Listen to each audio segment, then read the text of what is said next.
Yeah, on the contrary, I don't think it's too much, but I think it's very much. Because Kenya economy, normally it used to depend on agriculture, other items, but tourism has grown very, very, very high.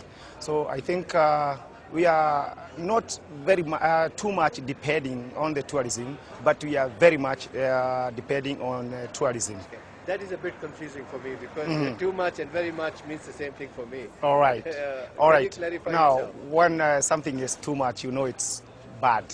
But when something is very much, it's good. So we are moving on the positive side, not on the negative side. So I think according to the Kenya economy, we really need tourism.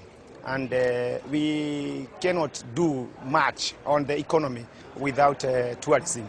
So it's not that we are depending on the tourism too much, but we are depending on it very much, and we really need it. Yeah.